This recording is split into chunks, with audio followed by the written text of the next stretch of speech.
Est-ce que suite à la complétude de la féminine ou du chaser, la réunion s'ensuit obligatoirement? C'est une question qui m'a été posée dans une conférence dans l'Observatoire Love. L'Observatoire Love, c'est 31 conférences de plus de 2 heures chacune dans lesquelles je réponds à de multiples questions de flammes jumelles. Celle-ci est extrait de la conférence numéro 2, la question numéro 4. Bonne écoute. Une bonne question ici. Est-ce que, selon toi, si on est en complétude, la réunion est obligatoire et a-t-il des raisons pour rester séparés lorsqu'on se sent complet? Donc, premièrement, c'est quoi la complétude? Parce qu'il y a plein de gens qui cherchent la complétude alors qu'ils savent même pas c'est quoi la vraie complétude.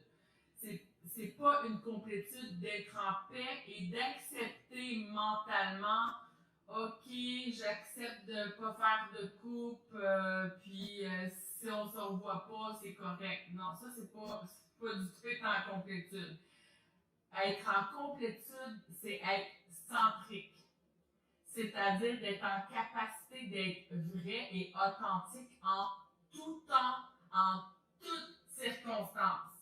Donc, s'il y a un ami qui vous appelle et qui vous demande d'aller souper avec lui, ou là c'est comme plus compliqué, mais vous comprenez, vous avez déjà été souper avec des amis dans le passé, là, tu sais, il y a 6 ans, je vous niaise, là. Parce que plus personne ne peut se faire des soupers d'amis. Mais, donc, un ami vous appelle, vous demande d'aller souper avec, puis vous, à l'intérieur, ça vous dit ça me tente pas, ce soir, j'ai juste le goût de rester seul puis de me reposer. Eh bien, si vous ressentez ça à l'intérieur, puis finalement, vous parlez à votre ami, puis vous lui dites, ok, je vais y aller, vous pilez dessus, vous n'êtes pas en complétude. Ça veut dire que vous n'êtes pas centré, vous n'êtes pas juste, vous n'êtes pas équilibré, vous n'êtes même pas capable d'être là pour vous. Puis si aussi vous dites à votre ami un mensonge, non, ouais, non, c'est parce que là, j'ai vraiment mal à la tête, ou j'ai un travail à faire pour demain, encore une fois, vous n'êtes pas centrique, vous n'êtes pas équilibré. Il faut que vous soyez capable de dire, d'être authentique, de dire à votre ami. Puis ça prend vraiment beaucoup de temps, là. L'ego, là, il a vraiment peur, lui, d'être vulnérable, authentique, tous ces programmes, tout est mis en place pour pas qu'on y arrive, finalement. Les pièges sont énormes, donc, quand vous êtes de plus en plus consciente, vous vous observez. Puis là, vous vous observez que vous allez mentir à l'autre. C'est comme, ah non, je peux vraiment pas. Puis finalement, éventuellement, vous allez, comme je vous dis, vous apprenez à vous connaître à 100%. Là. Ça, c'est très important. Donc, vous allez vous observer en train de mentir, puis vous allez, ah non, j'ai menti, calé, pourquoi j'ai été obligée de mentir? Qu'est-ce qui fait que je n'étais même pas capable d'être honnête, d'être authentique? Il a fallu que j'invente un mensonge. T'sais, au lieu de juste dire à l'autre personne, non, merci pour l'invitation, mais ce soir, j'ai le goût de passer du temps avec moi, ou ça me tente pas. C'est pas contre l'autre personne, c'est que vous, c'est ce que vous vibrez, c'est ce que vous ressentez. Puis si l'autre personne a un problème avec ça, ben c'est son problème. Si l'autre personne est comme, ah, mais c'est pas gentil, tu viens pas se faire avec moi. OK. Mais encore une fois, c'est encore plein d'étapes. Là. Donc, vous voyez l'autre personne qui va vous dire ça, là, tu vas dire, non, mais c'est pas ça que je voulais dire. Encore une fois, pourquoi tu n'es pas capable de juste t'assumer? Puis quand on parle de notre autre qui a un masque pendant très longtemps, sérieusement, c'est comme vous voyez même pas le nombre de masques que vous mettez vous-même, mais parce que l'ego est tellement futé à un certain point, c'est qu'il se fait croire complètement que non, moi je suis authentique parce que tu es toujours en train de rester dans une simili-paix intérieure qui n'est pas une paix, c'est pas une paix du tout. C'est vous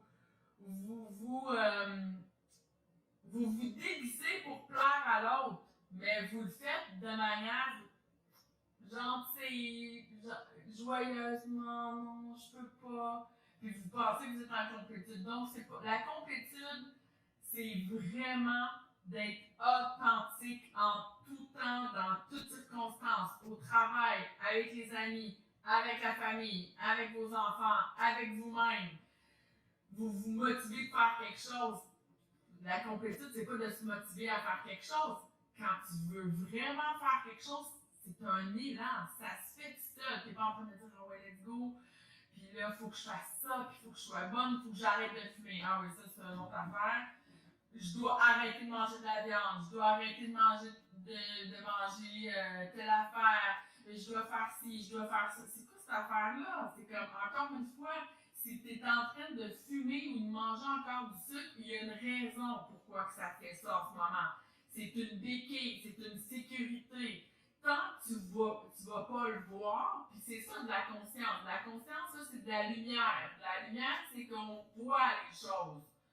Donc, on voit, c'est très intelligent. Regarde, tu fais ça, mais parce que ça te sécurise. Parce que tu penses que tu vaux pas plus que ça. Pour plein de raisons qu'on met des choses en place. Donc, vous n'essayez pas d'enlever ça juste parce que vous pensez que c'est la chose à faire. Non, vous allez l'enlever quand vous allez le conscientiser. Vous ne pouvez pas changer des choses sans le conscientiser. Vous ne pouvez pas être en complétude dans le sens être centrique, être vrai, être authentique si vous ne l'avez pas vu. C'est impossible. Impossible. Ok, je vais aller chercher une autre question.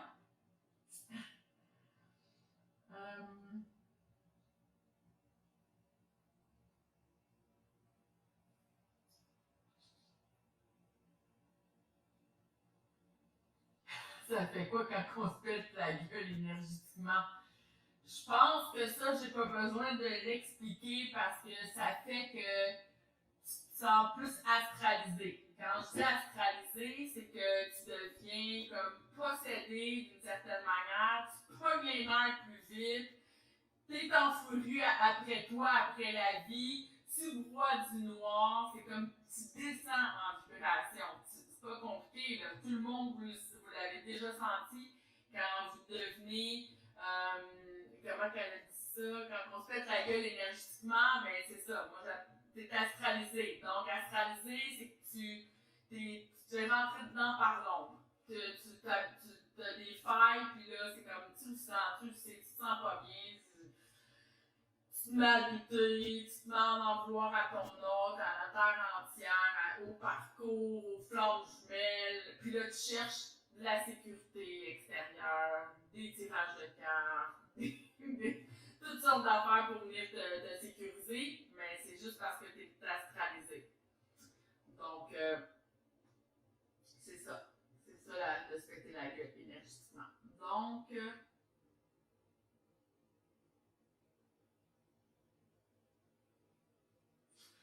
Françoise, toi, tu devrais avoir la réponse vu que tu es dans le 2, la source et le soi supérieur, fait que je ne répondrai pas à ça.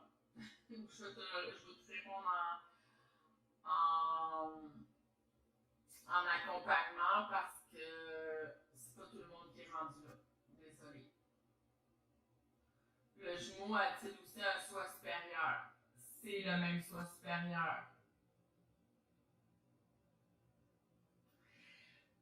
En fait, le concept d'énergie, puis ça c'est vraiment difficile à comprendre, mais de plus en plus, là, la science en physique quantique, ils vont exprimer un atome, comment que ça peut être séparé en deux, qui est une mesure d'énergie, puis qu'il y a un impact sur une partie d'atome à des kilomètres quand ça a été fait sur l'autre atome. C'est comme il y a un vase communicant, ben c'est ça la physique quantique, puis je l'explique dans les programmes. Je donne plein de liens sur la physique quantique dans le programme pour vous expliquer ces phénomènes-là qui s'expliquent de plus en plus au niveau de la science. Là.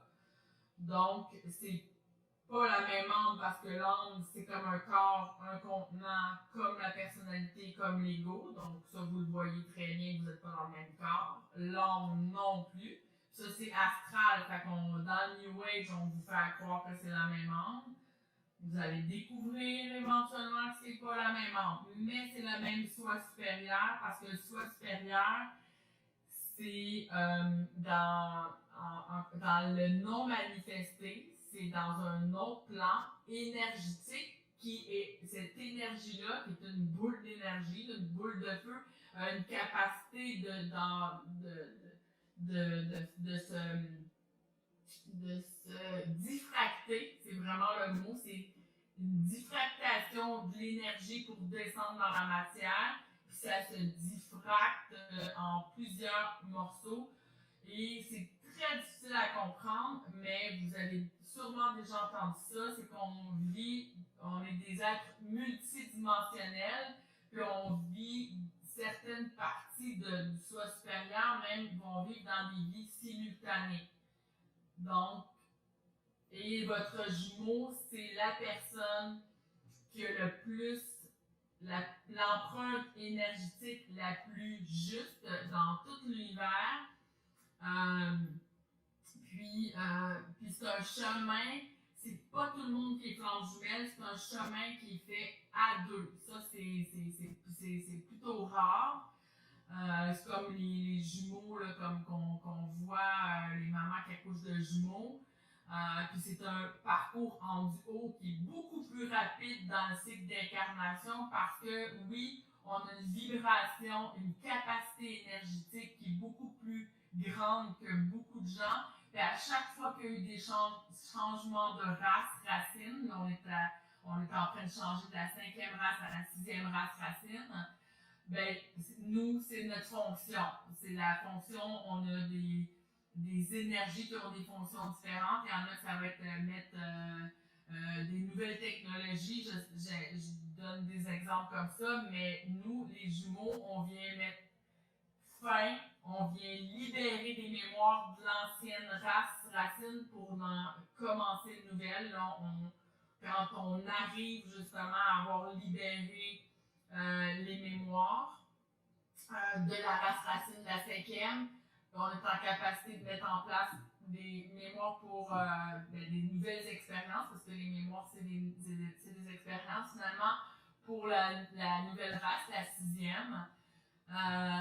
Puis ça, c'est notre fonction. Les flammes jumelles, c'est ça la fonction. Puis votre plus grande mission, c'est de vous occuper de vous puis de libérer toutes ces mémoires-là pour être en capacité de recevoir du nouveau stock dans votre ADN. Il y a des branchements qui se font plus que votre conscience s'élève à l'intérieur de vous, votre niveau de conscience et votre niveau de discernement, d'intelligence, puis pas de l'intelligence d'une mémorisation intellectuelle. Non, non, non, c'est quelque chose de vibratoire.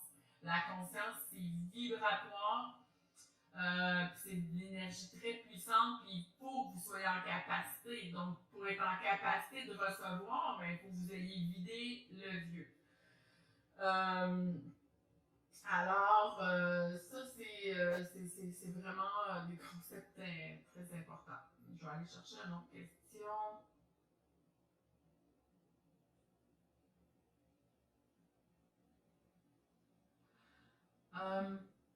Ouais, j'ai sauté tantôt une question, je viens de me rappeler, parce que je parle tellement plein d'affaires.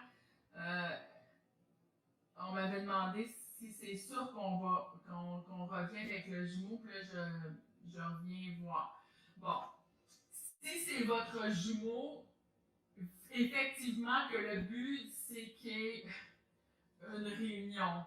Parce que la fusion se fait, puis il va falloir que je vous explique éventuellement, mais ça, ça va être dans l'œuvre 3. C'est quoi la différence entre le double cosmique puis votre jumeau cosmique? Parce que ça, c'est différent.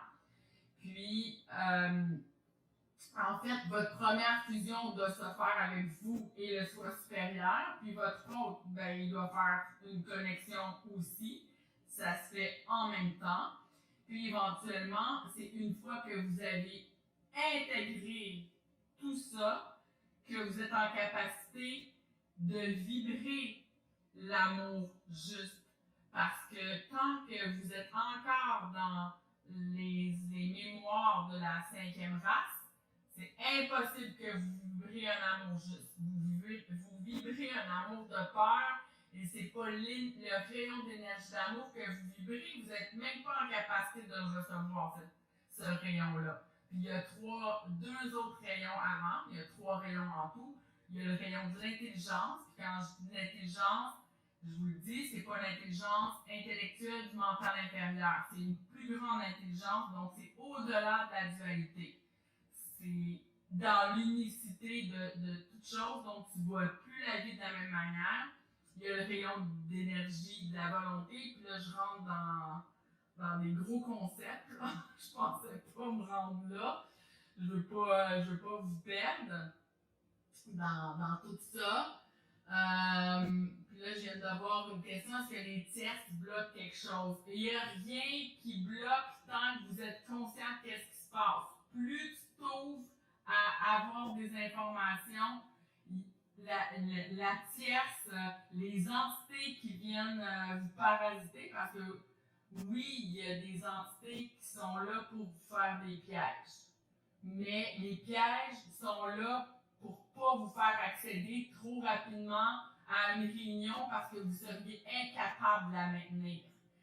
Cette réunion-là, elle est très très puissante. C'est là que vous êtes en capacité de recevoir le rayon d'amour finalement.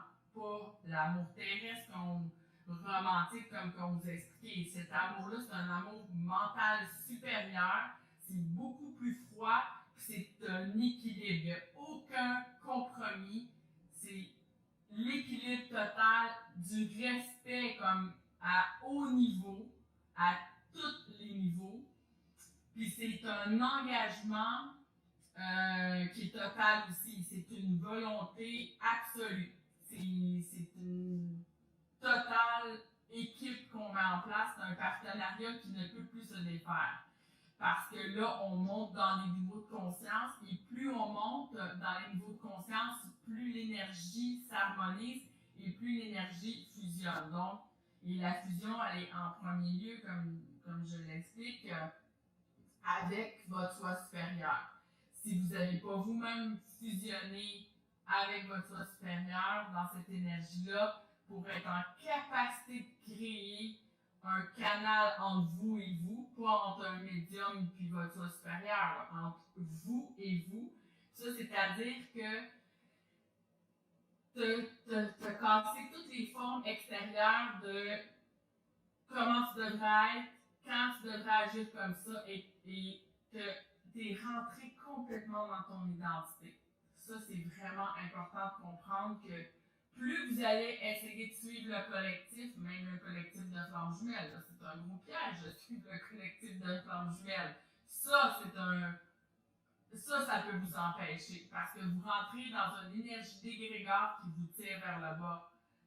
Mais c'est un piège que vous devez souvent aller expérimenter pour connaître, comme, OK, comment je me sens quand je vais là. Encore une fois, posez-vous la question de comment vous vous sentez, observez-vous. Pourquoi je vais là? Qu'est-ce que je vais chercher? Quelle sécurité extérieure que je vais chercher?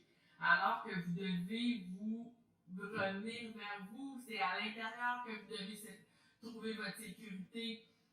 Si on est 100 personnes dans une pièce à quelque part, puis qu'il y en a 99 personnes qui ont chaud, puis que vous, là, vous êtes la seule personne à avoir froid, bien, vous devez respecter ça. Si vous êtes en capacité de respecter votre identité, votre authenticité, vous êtes en complétude centrique. Ça veut dire que vous êtes à l'écoute de votre être entier, puis vous êtes plus. On peut plus vous bouger votre centricité de l'extérieur. Et ça prend du temps. Les amis, je peux pas vous dire combien de temps que ça prend. C'est chacun de vous, mais il faut être prêt à enlever des sécurités. C'est comme, moi, j'appelle ça enlever des peaux. Là, tu deviens super vulnérable, tu te sens tout nu. Puis finalement, il faut que tu te sécurises là-dedans. Mais qu'est-ce que ça fait, même si je suis tout nu? Puis ça, c'est un exemple. Là, je ne vous demande pas de vous mettre tout nu. C'est vraiment que vous devez ouvrir à OK, je vais avoir l'air d'une folle, c'est pas grave, j'y vais. Après, là, ça te libère tellement, ça te libère à te dire tu crois, il n'y a personne qui peut m'atteindre. Vous pouvez rire de moi, vous pouvez vous foutre de ma gueule, je m'en fous complètement de votre opinion pour de vrai. Puis, quand je partage avec mon cœur parce que je sais la souffrance qu'on a, je sais comment ça fait mal, je sais comment on tourne en rond, on cherche des réponses. Et là, j'ai trouvé, parce que moi, j'ai accédé d'une certaine manière à cette source-là, à mon soi supérieur. Et ma mission, c'est ça pour l'instant. Je ne sais pas ça va durer combien de temps. Je ne sais pas c'est quoi votre mission à vous. Mais ce n'est pas important. Le plus important, c'est de comprendre que quand je vous partage avec le cœur, pour être en capacité, oui, ça c'est le plus important. C'est pas moi, Mélanie, qui est plus extraordinaire. Vous avez toute cette capacité-là. Vous êtes faite comme pour ça. Mais il y a tous les pièges qui sont là pour vous empêcher d'y arriver. C'est pour ça que je le partage. Parce que dès que tu rouvres, que tu acceptes qu'il y a d'autres concepts, que tu acceptes de sortir du bien et du mal, que tu acceptes de sortir du jugement, que tu acceptes de t'observer, tu casses les barrières puis tu rouvres, puis tu rouvres. Et c'est là, quand tu es ouvert, puis tu dis, hey, ça, là, c'est une fausse croyance, c'est que ça me limitait, ça me mettait dans une boîte. Pouf, tu la mets à l'autre bout tu la pitches au bout de tes bras, tu y crois plus à ça, ou ah, qu'est-ce que tu vas avoir de l'air, tu sais, c'est comme si tu dis telle affaire, il y a quelqu'un qui va te juger, ben ça te limite. Fait que tu dis, ben, elle me jugera, la personne, qu'est-ce que tu veux. Mais avant de te rendre là, faut que tu aies enlevé des grosses couches, là, faut que tu aies pelé ton oignon, là, le périnage, là, c'est d'enlever des couches d'oignon parce qu'on s'est mis plein de protection. Fait que là, t'enlèves les couches d'oignon jusqu'à ce que tu sois en capacité d'accepter que même si je te dis, pas d'allure de dire ça, tu dis, ok, j'ai pas d'allure, ok, ça te dérange pas, moi, j'aime ça, telle affaire, ou moi, je pense ça. Puis éventuellement, vous allez aussi vous comprendre qu'aujourd'hui, je pense peut-être que ça c'est bien, puis là, faut pas que je me juge, puis faut que je revienne à ce que je disais, d'écrire une pancarte, je le sais pas, puis de vous dire, ben tu vois, sors de l'enfermement de je veux avoir raison, parce que ça, encore une fois, c'est un autre piège. C'est que l'ego va avoir raison. Hein? On veut-tu l'avoir la vérité, on veut-tu avoir raison, alors que tu le sais pas. Puis je vous le dis, plus tu acceptes que ben, c'est pas grave que j'ai pas raison, je veux juste partager, je veux juste savoir qu'est-ce qui se passe, je veux la réalité, je veux sortir de l'illusion. Si vous voulez sortir de l'illusion, il faut que vous arrêtez de polariser. Ça c'est bien, ça c'est mal. Ouais, puis souvent, bien et mal, c'est par rapport à des valeurs morales. Puis les valeurs morales, là, quand on observe ça, ça change constamment. Une journée, ben, on va regarder juste au niveau de la valeur d'un corps humain à travers le temps. Là.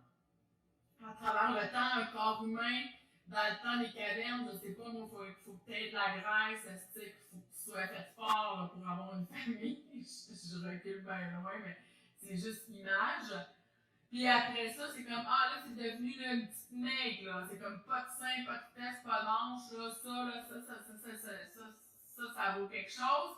Puis après ça, c'est d'autres choses. Faut que tu aies des plus grosses épaules, des seins, pas de fesses. C'est comme, les valeurs changent d'une place à l'autre. Ça, c'est juste physique, là. Imagine, là. Avant, c'était comme, hey, t'es un bon parent si tu frappes tes enfants pis t'es éduques à la ceinture. Aujourd'hui, tu fais ça pis tu te fais mettre tout de suite, nous, au Québec, c'est la DPJ, là, c'est la sécurité pour les enfants, tu sais. Mais c'est qui décide de changer ces systèmes de valeurs-là? Puis c'est là que vous commencez à ouvrir de plus en plus votre conscience en disant, c'est vrai que quand tu commences à questionner tout, puis à ne pas croire à rien, puis dire, ben oui, ça a peut-être d'allure, mais finalement, ça n'a pas d'allure, ben, tu ne cherches plus à avoir raison, tu ne cherches pas à savoir qui a raison ou pas raison, juste, attends, moi, je ne suis pas d'accord avec toi. Explique-moi ton point de vue, parce que moi, je vois complètement l'opposé, fait que, puisque je sais qu'il y a une polarisation qui se passe dans tous les systèmes de valeurs, dans ma tête, dans le mental, dans plein de choses, ben, je vais être intéressée à écouter ta façon de voir les choses. J'ai pas dit que je vais adhérer à ce que tu dis, je dis je m'intéresse à ce que tu dis juste pour m'ouvrir, parce que c'est ce qui vous permet ensuite de faire comme aïe, tu vois, cette personne-là vient de m'apporter une pièce, une information que j'aurais jamais acceptée avant. Et cette information-là, je te dis no way, je veux même pas l'avoir, donc tu te fermes, tu le vois même pas que tu te fermes. Alors que là, je vous dis ça, mais tu vas dire, ouais, ok, je veux pas dire que je suis d'accord, mais fais juste me donner. Puis cette information-là, en fait, peut t'amener à dire, ah ben tabarnouche, dans mon puzzle, dans ma pièce de casse-tête, à cause que je n'avais pas cette information-là, je voyais complètement autre chose. Puis maintenant que j'ai ça, je suis comme ah, ben oui. Puis là, ça te fait accéder comme si tu montais dans une échelle de la montagne, puis au lieu de voir rester l'arbre collé sur ton nez comme ça, mais là, vu que tu viens de monter sur une branche, là, tu vois un petit peu plus grand, puis un petit peu plus haut, puis un petit peu plus haut. Puis c'est infini les niveaux de conscience qu'on peut monter. Ouais, j'avais soif.